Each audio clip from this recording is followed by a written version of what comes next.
Welcome back to In the Loop, folks. I'm Christian Bryant. This year's midterms ended earlier this month, but today we're mixing politics and pop culture. That means it's time for our final installment of this season's Pop Quiz.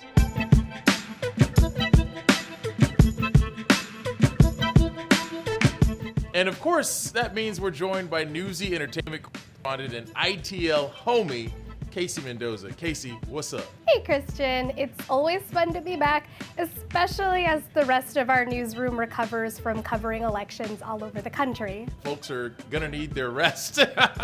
They might be doing that for the rest of the month. Well, today we're taking election news in a different direction. And to start off, I've got a little no stakes and tangentially political quiz for you.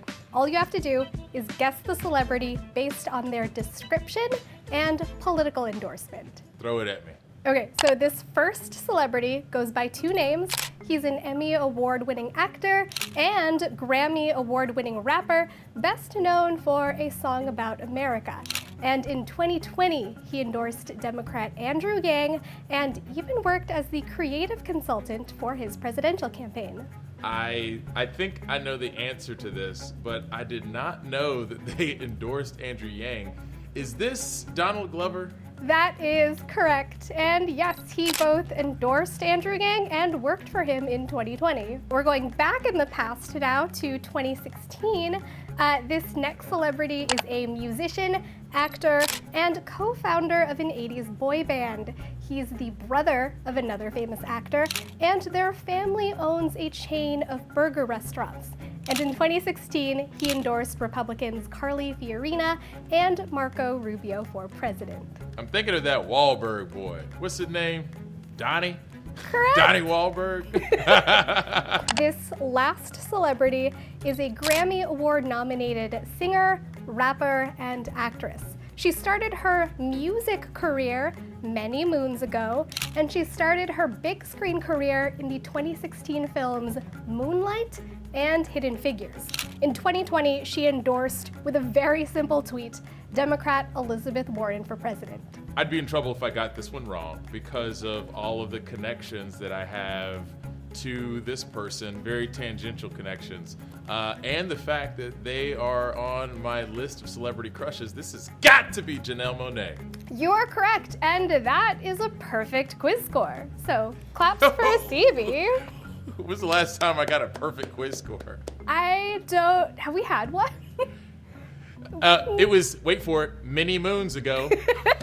I hope that quiz showed the many different ways celebrities have endorsed political candidates. And it got me thinking about the impacts celebrities may have in politics. All of that leads to the question for today: do celebrity political endorsements actually work? The answers to the question took us through our own little campaign trail, letting us examine the political powers of people like Oprah, Taylor Swift, Kim Kardashian, and decades before any of them were famous, Frank Sinatra. Christian, are you ready? Typically, when it comes to celebrity endorsements of politicians, I would say no, but feeling pretty good after the pop quiz, so yes, let's go. Well, let's start off with a 2020 survey from Morning Consult and The Hollywood Reporter. 9 in 10 respondents said no celebrity endorsement would sway their vote. That's pretty confident, but this topic really calls into question how self-aware voters actually are about their own voting behavior and influences. Some ideas I've been toying with on this is research related to what are called heuristics, or mental shortcuts that people take to come to a conclusion. That's political science professor David Jackson, who's been conducting research on the influence of celebrity endorsements for the past 2 decades. And that idea of heuristics, or mental shortcuts, is really important to understanding how voters vote. Because let's face it, figuring out the best candidate to vote for takes a lot of information gathering. It requires us to examine our own values and really understand the needs of our community. All of that takes time, and that's why voters find shortcuts through influential people and groups. That's the same kind of process that works when people decide to vote for a candidate because they're a Democrat or Republican, or because the union endorsed them, or because an interest group endorsed them. And there's nothing wrong with people taking these heuristics or shortcuts to answer questions that are easier than the question asked, and to get them to a conclusion that's in no way unreasonable. So with all of that in mind, we're going to consider celebrity endorsements for the rest of this segment as a heuristic. But not all endorsements are created equal. Everyone is voting for Jack, 'cause he's got what all the rest lack. That is Frank Sinatra singing his 1959 hit single, High Hopes, the lyrics of which were changed to become John F. Kennedy's presidential campaign song. First of all, can't think of High Hopes without thinking of Pete Buttigieg's campaign. You know, politicians don't have original campaign songs or jingles anymore. Not many that I know of. If I were running for office, my campaign song would probably be something from Migos, or it would be guitar feedback from Tom Morello of Audioslave and Rage Against the Machine.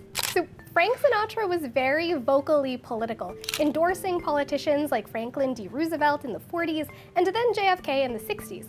Back then, celebrity political endorsements were rare and seen as potentially harmful to careers, but Sinatra was big enough that he could get away with it. And he did endorse the winners. I mean, he had his own little winning streak, seeing as FDR and JFK both became president. Very good point. But, you know, there were, of course, a lot of other factors in their wins. So we can't say for sure how influential Sinatra actually was, and actual data about the influence of celebrity endorsements wouldn't really be around until decades later. For the very first time in my life, I feel compelled to stand up and to speak out for the man who I believe has a new vision for America.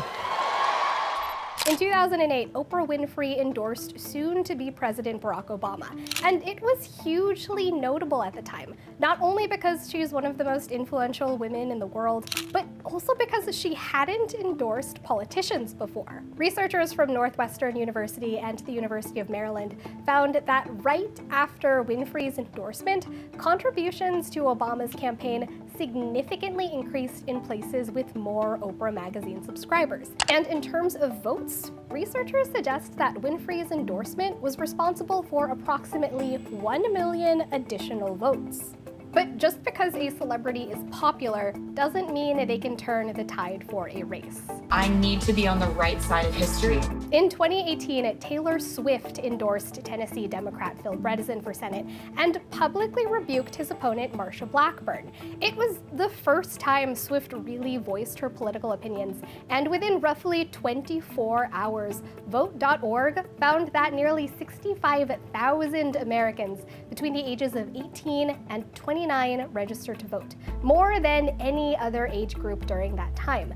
And Tennessee specifically saw the highest number of registrations in just that week than any other month in 2018. Despite that spike, which Vote.org attributed directly to Swift, Bredesen still lost to Blackburn by a pretty heavy margin. So with all of that in mind, what works and what doesn't with celebrity endorsements? Well, celebrity endorsement's a great thing. It gives energy, enthusiasm, helps raise money, helps persuade people. But it's a lot more complicated than that. Jackson says the ideal celebrity endorsement centers around three things: how well known a person is, how likable they are, and how credible they are. In terms of credibility, we even saw in a research project I did recently that a celebrity who was kind of a cliche as being not particularly credible, Kim Kardashian, could actually influence her fans who like her and find her credible. Kim Kardashian is a really interesting figure in the celebrity politics space because she is very well known, but also very divisive. And since Jackson's study, which came out in 2018, Kardashian has become more involved in criminal justice reform, including helping commute the life sentences of 17 federal prisoners. To voters who don't find her likable, her advocacy for the issue likely won't mean much. But to Kardashian's fans and followers, it may build up her credibility and make her more politically influential in the future. It also, of course, gives this massive platform to a serious issue in a way that most politicians can't. Mark Harvey, the author of Celebrity Influence, told the Washington Post in 2018, "We can make fun of Kim Kardashian, but she's not Trump, and she's not Nancy Pelosi, and she's able to get something done." All of that goes back to the idea that celebrity endorsements, like any other endorsement, can help voters make political decisions easier and more quickly, as long as they're likable and credible to fans. We can't say for certain that a celebrity has actually tilted races, but they can still help raise money, boost voter turnout, and most importantly, give a platform to the issues they care about. Casey, I really appreciate you coming by. I'm sorry that this is the last edition of the season, but hopefully we'll see you back next season, right? Season 3? I hope so. Fingers crossed.